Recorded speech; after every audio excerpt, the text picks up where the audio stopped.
Lihat Dajjal. Dajjal. Oh, aku Dajjal. Tahu dari mana aku Dajjal? Kenapa aku udah dilepas, Pak? Wah, kok keluar? Katanya aku Dajjal. Kok udah lepas aku, berarti udah kiamat lah. Abad ke-7 ya, mereka kan mengatakan bumi ini datar. Karena waktu itu mereka masih berpikir geosentris. Nah, Yesaya di Yesaya 40 udah mengatakan bumi itu bulat. Tapi Yesaya belum punya alat untuk membuktikan bumi itu bulat. Tapi dia tetap beriman dan percaya. Yesus kan berdoa, kan? Betul. Terus berdoanya buat siapa? Kepada Bapa. Bapak siapa? Ya Bapaknya dia, sumbernya dia, sang Bapa. Ya, katanya Tuhan. Tuhan kok malah berdoa sama Bapak? Ya berdoa kan itu berkomunikasi dengan Bapaknya, emang masalah? Shalom Bapak Ibu Saudara-saudari terkasih, selamat datang di channel Juru Selamatku. Sebelumnya jangan lupa subscribe, like, dan bagikan tentang kebenaran Tuhan kita yang besar, dahsyat, dan penuh kasih. Tanpa kita ketahui, ternyata di dalam sebuah room diskusi ada umat muslim yang kesurupan dan menyebut saudara Elia seperti Dajjal. Kita tahu dan dapat kita nilai bahwa perkataan tersebut sudah jelas mencerminkan ajaran dari umat sebelah. Tanpa panjang lebar, saya ajak Bapak, Ibu, Saudara-saudari untuk menyimak diskusi yang sangat menarik ini serta dapat menambah wawasan tentang iman kekristenan kita.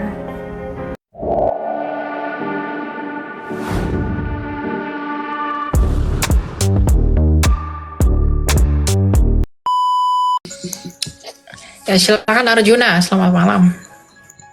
Ya baik. Ya izin bertanya Kak Elia.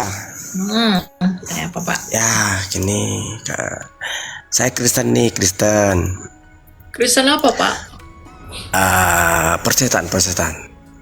Oh Protestan, di gereja apa Bapak? Saya di gereja GKP Sungai Sukacita Cilacap. Oke. Ya saya ingin bertanya nih, menurut pandangan Kak Elia, sekarang kan ada banyak gereja yang sudah pakai nama, tapi sekarang namanya ganti, bukan Yesus tapi Yeshua HaMashiach.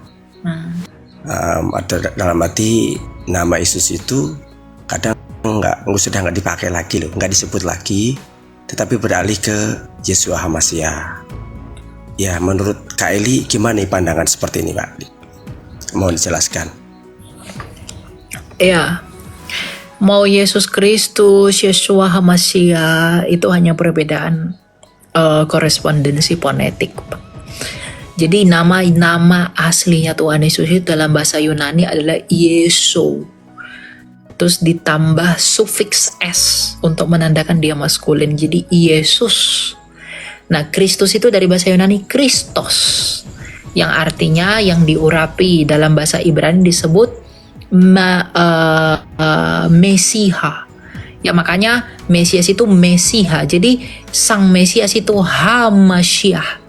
Mesiah, HaMashiach. Ha itu adalah kata sandang, sama seperti Elohim ditambah kata sandang Ha Elohim. Makanya Mesiah atau Mesiha itu jadi HaMashiach. Jadi Yeshua HaMashiach atau Yesus Kristus itu, atau Yesus Kristus kemudian dari Latin ke Inggris lalu ke Indonesia Jesus Christ, itu sama. Jadi kalau ada gereja Yesus Kristus, gereja Isa Al-Masih, gereja Yeshua HaMashiach, apakah masalah? Tidak masalah. Yang paling penting substansi, isi, dan pribadi dari semua nama-nama itu tetap mengacu pada Alkitab, tetap mengacu kepada pengajaran para rasul. Begitu, ya. Tidak masalah. Berarti kalau tidak masalah ya, kalau misal kan saya banyak, terkadang kala ada tamu Yeshua HaMashiach, terkadang kala ada sedikit jadi kayak pertentangan gitu kan. Kalau saya kan kita mengambil ke Ibrani gitu bahasanya kan. Ya Ibrani itu ya Yehoshua. Ya Yeshua gitu kan. Berarti kan menurut Kak Eli nggak ada masalah ya? Nggak ada masalah kan? Nggak ada masalah. Misalnya kan gini, nama Yesus itu sudah nggak disebut lagi.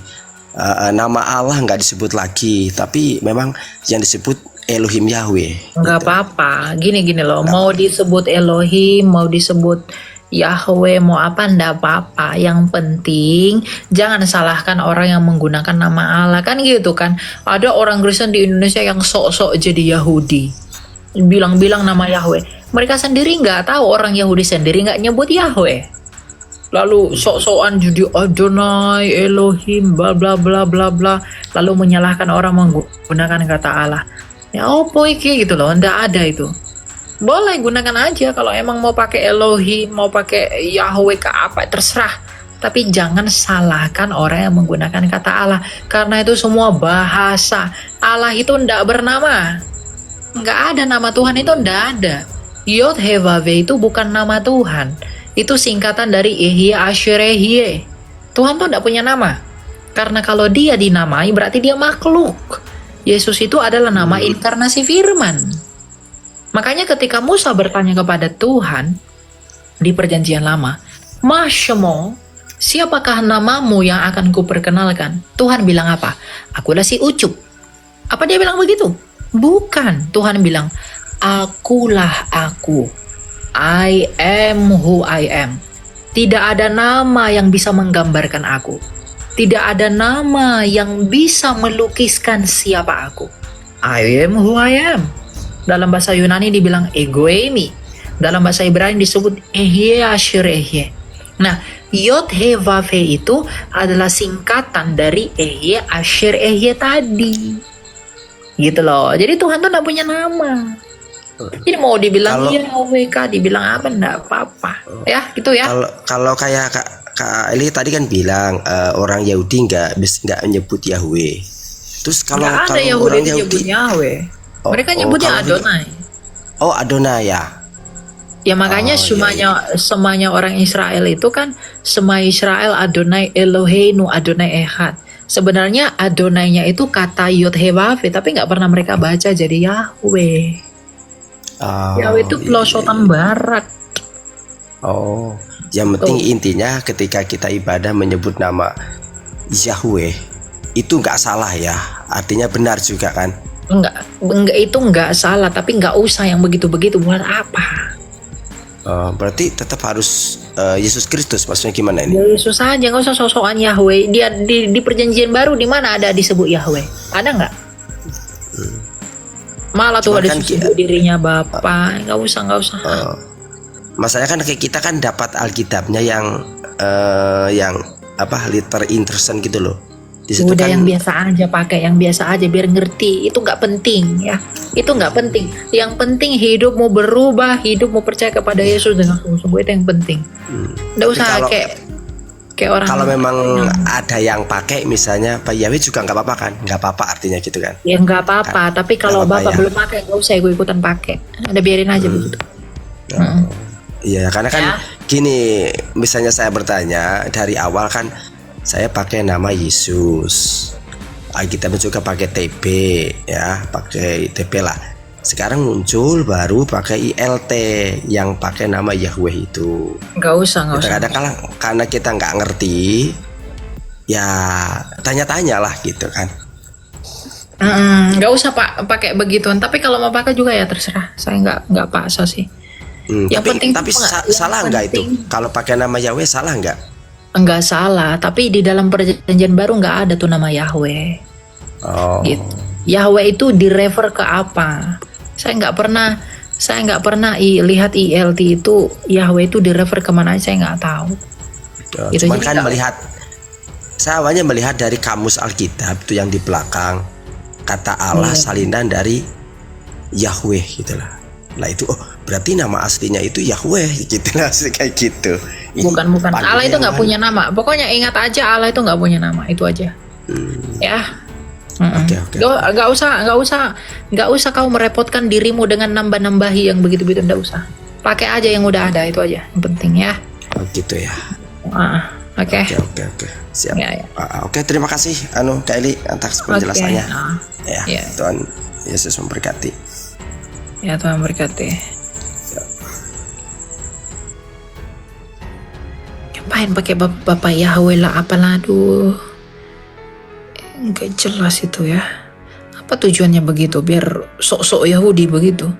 Yahudi sekarang bukan Yahudi yang dulu ya, jangan kegeeran kalian. Apalagi orang-orang dukung-dukung Yahudi itu tidak perlu. Yahudi itu sudah tidak ada sejak perjanjian baru. Yahudi sekarang adalah ya orang Kristen, ialah Yahudi itu. Galatia 3 ayat 29. Kalau kamu milik Kristus, maka kamu keturunan Abraham. Ya. Gak usah sok-sokan jadi Yahudi ya. Apalagi ada orang Kristen nih sok-sokan pakai apa ya, sok-sok Yahudi begitu. Yahudi sekarang bukan Yahudi yang dulu. Saya ada lihat orang live TikTok, lalu dia pakai bintang Daud apa segala macam. Aduh, buat apa itu? Bintang Daud tuh apa sih itu? Simbol apa? Gak ngerti lah kalian nih.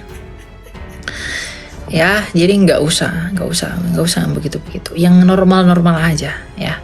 Itu nggak salah sebenarnya, tapi apa manfaatnya buat kalian gitu loh. Yang benar-benar aja lah. Jangan menghabiskan waktu, menghabiskan pikiran untuk hal-hal yang tidak esensial. Ya. Lebih baik kamu mendalami misteri-misterinya Tuhan ya. Kedaulatan Tuhan dan segala macam, itu yang penting. Yang begitu-begitu tampilan-tampilan tuh nggak perlu itu.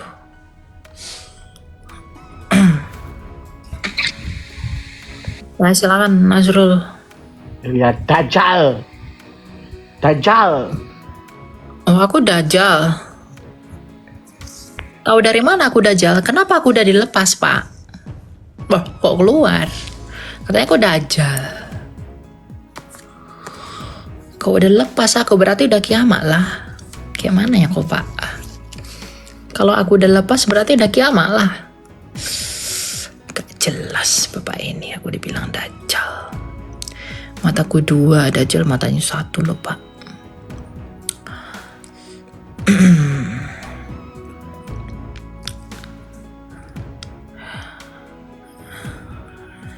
Nggak ada lagi.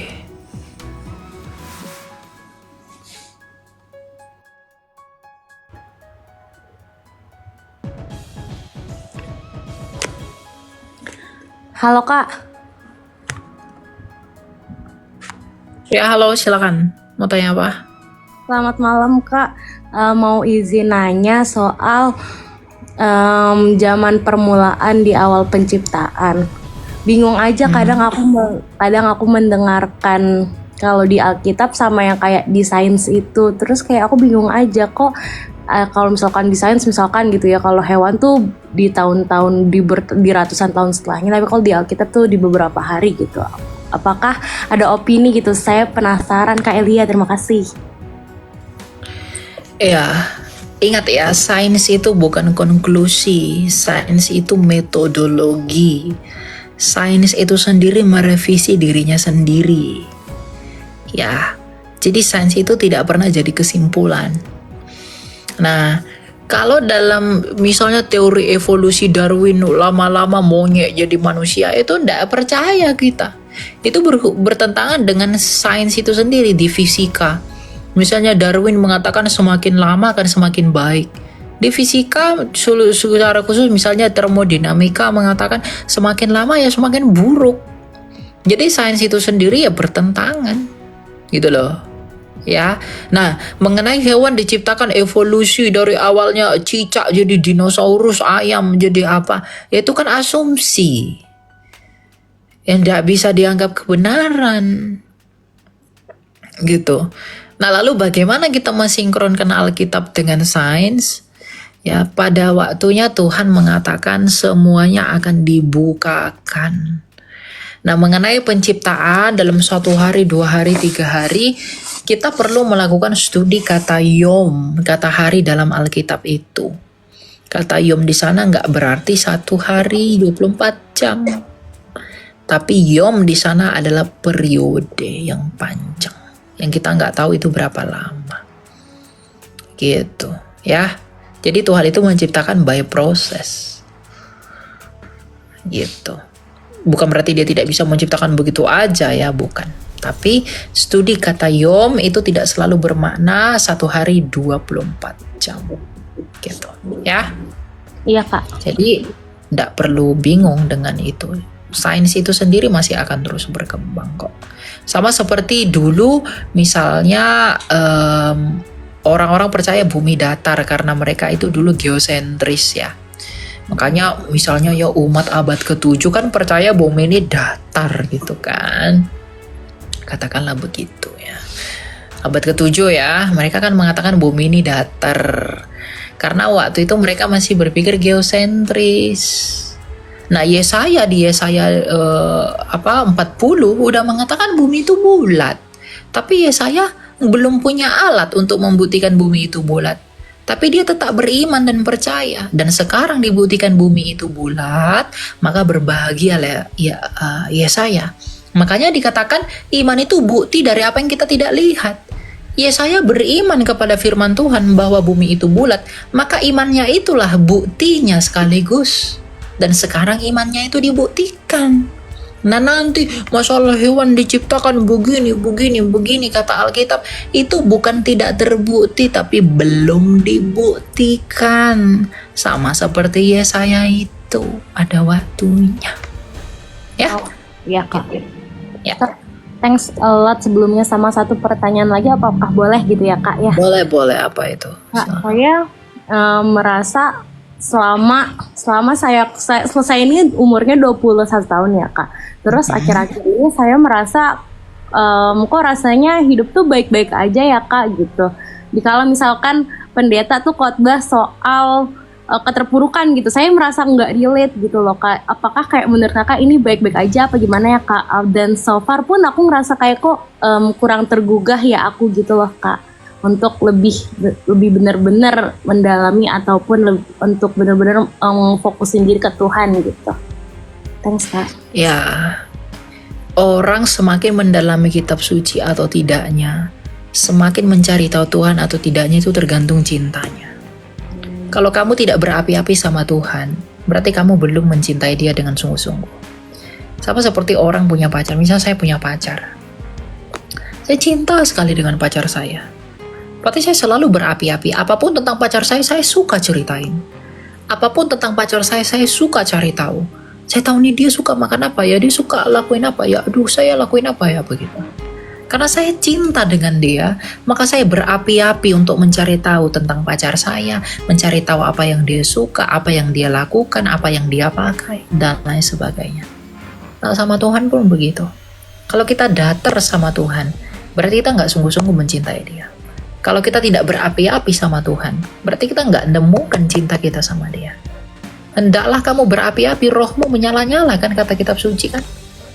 Roh kita itu harus menyala-nyala sama Tuhan. Roh yang menyala-nyala bukan untuk sombong, tapi untuk semakin terus diperbarui hidup di dalam Tuhan. Mencari tahu kebenarannya, mencari tahu firman-Nya. Renungkan itu siang dan malam. Kan itu sebagai tanda cinta kita. Jadi kalau kita tidak mau Tuhan, ya udah, yang penting Kristen, ya yang penting nggak buat jahat dan lain sebagainya, udah jalani aja begitu. Tapi kita nggak mau cari tahu Tuhan lebih dalam, mengapa Ia datang menjadi manusia, mengapa Ia berkarya. Berarti kita nggak sungguh-sungguh mencintai Dia, karena kita nggak mau cari tahu tentang Dia yang kita cintai. Pacarmu aja kamu cari tahu semua tentang Dia, masa Tuhan tidak mau? Begitu. Ya. Dan ini bukan bentuk penghakiman saya, tapi ini bentuk evaluasi. Ya, ini untuk saya dan untuk kita semua di sini. Untuk melihat kembali sebagai refleksi kepada diri kita, apakah sebenarnya saya ini mencintai Tuhan. Begitu. Ya, Tuhan Yesus berkata, barang siapa mengasihi aku, kamu pasti melakukan perintah-perintahku. Perintah-perintah Yesus apa? Kasihilah Allahmu, kasihilah sesamamu manusia, kasihilah musuhmu. Begitu. Ya? Iya Kak. Oke Kak. Thanks a lot ya Kak. Tuhan berkati Kakak dan kita semua. Ya, Tuhan berkati. Ya.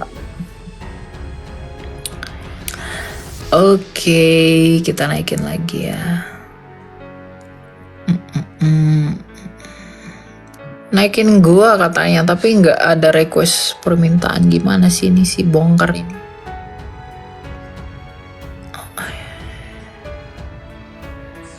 Halo bongkar.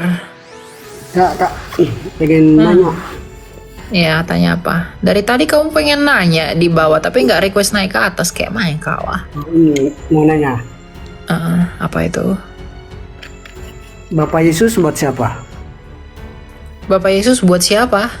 Iya ya. Ya Bapak ya Bapak. Bapak Nah itu kan Yesus kan dilahirkan. Terus dilahirkan bapaknya oleh buat Maria, siapa? betul. Iya, laki Marianya buat siapa? Laki Marianya, Iya, laki Marianya buat siapa? iya suami. Iya, ya Yusuf. Benar. Kenapa? Yusuf, emang benar Yusuf. Iya, Terus Yosef. hmm, Terus? ada lagi kak, ada. Kan tadi kakak bilang Tuhan nggak punya nama, Betul. Allah nggak punya nama. Terus Ya. arti dari Yesus, Yesus itu artinya Tuhan adalah keselamatan. lah kan tadi kakaknya bilang Yesus nggak punya, Allah nggak punya nama. Allah nggak punya nama. Yesus itu, makanya tadi kamu dengar, Yesus itu nama inkarnasi firman. Hmm, Bukan namanya Allah, karena Allah ndak punya nama. Tapi Yesus, namailah dia Yesus. Itu kan terjadi setelah datang Gabriel memberitakan kelahiran Yesus kepada Maria. Sebelumnya kan nggak ada orang Yahudi sebut nama Yesus. Gitu. Artinya memang Allah itu ndak punya nama. Tetapi Yesus itu adalah nama dari inkarnasi firman yang telah menjadi manusia, itu Yohanes 1 ayat 14. Gitu. Ada lagi? ada. Apa itu? Kan Yesus kan berdoa, kan? Tuh, Terus berdoanya buat siapa? kepada Bapa. Bapak siapa?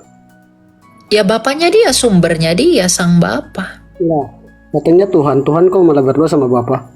Ya berdoa kan itu berkomunikasi dengan Bapaknya, emang masalah? Dia emang doanya Lagi. ngemis-ngemis, kasihkanlah aku makan, begitu. Karena Iya, katanya Tuhannya cuma satu. Lah kenapa ada lagi Bapak? Emang Bapak bisa minum anak? sekarang saya tanya, kamu ada berapa? Gua ada satu, Ya, kamu punya tubuh nggak? punya, Kamu punya roh nggak? punya, Kamu punya pikiran nggak? punya. Tubuhmu itu kamu nggak? Iya aku, Rohmu itu kamu nggak? ya tetap gua Ya, jadi kamu ada berapa? 1 atau 2? satu. Ya udah. Nah, Yesus kayak ya, ini kan Yesus itu kan firman. Yesus itu kan firmannya Bapa. Iya kak. Jadi ada gua berapa ngerti. Allah itu? Satu Gua doang. ngerti, tapi yang buat penasaran ini Yesusnya berdoa sama siapa? Katanya Yesus satu. berdoa kepada Bapa, sumbernya. Dia berdoa dalam keadaannya sebagai manusia kepada Bapa yang mengutus dia. Sama seperti begini. Ingat ya, Yesus adalah firman Allah yang menjadi manusia. Ketika dia menjadi manusia, dia berkomunikasi kepada Bapanya yang adalah sumber. Sama seperti saya. Katakanlah saya menciptakan robot. Robot ini itu saya ciptakan itu dari firman saya, pikiran saya. Firman saya menjadi robot. Nah, saya ciptakan robot ini berkomunikasi dengan saya. Lalu apakah saya ada 3? Dalam keadaannya sebagai robot, dia berkomunikasi dengan saya. Maka Yesus yang adalah firman Allah menjadi manusia, itu berkomunikasi dengan Bapaknya yang adalah sumber. Jadi apa ceritanya kayak diri sendiri gitu? Bukan ke diri sendiri, Yesus itu No. firman, Pak. Sedangkan sang Bapa itu sumber. Gitu loh. Paham ya? Kenapa yang mudah dipersulitkan, yang sulit dipermudahkan? Karena ini berbicara tentang Allah. Allah itu besar, melebihi kepala kita ini. Jadi kalau Allah itu bisa dipahami dengan kepala kita yang kecil ini, dia bukan lagi Allah. Dia itu penuh misteri. Siapa yang bisa memahami Allah sepenuhnya? Tidak ada. Jadi kalau ada Allah yang seperti seonggok batu, ya kan? Yang hanya bentuknya, ya misalnya Bapak,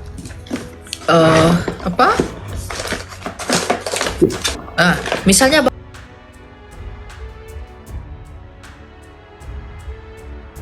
ada yang bisa dipahami, bisa dilihat bagaimana katakanlah ini batu ya. Nah, berarti oh ya udah sebegini aja. Nah, kalau Allah itu dia tidak terlihat, dia terang tak terhampiri, dia ada di atas segala sesuatu. Gimana kita bisa memahami dia sepenuhnya? Jadi kita bukan mempersulit yang mudah, Pak. Tapi karena ini Allah, malah kita sedang memahami dia dengan cara yang sederhana. Ya begitulah melalui kebagaimanaan Allah dalam Tritunggal itu. Kalau Tuhan hanya satu seperti seonggok batu, kenapa batu ini enggak Tuhan juga? Aku juga bisa Tuhan. Oh, dia kan satu. Oh, dia kan satu. Ya batu juga satu. Kenapa enggak Tuhan? Apa yang membuat dia menjadi Tuhan? Yang pertama, dia hidup. Berarti dia punya roh. Yang kedua, dia mencipta, berarti dia punya firman. Berarti Allah yang hidup adalah Allah yang mencipta oleh firman dan menghidupi oleh roh. Itulah Allah Tritunggal. Sang Bapa bersama firman-Nya yaitu Yesus Kristus dan bersama rohnya yaitu Roh Kudus. Kalau hanya satu-satu tapi nggak bisa dijelaskan satunya, ya batu ini juga Tuhan kalau begitu. Sisir saya juga Tuhan, ya kan? Ah, gitulah jadinya. Jadi repot. Ya, gitu Pak ya. Ada lagi mau Bapak tanya? Silakan. Ada.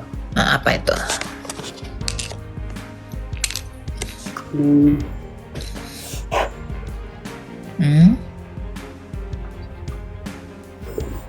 Yesus dibaptiskan di sungai di mana? Sungai Yordan. Yordan. Yesus beristri enggak? Nggak ada lah istrinya, wong dia nggak nikah.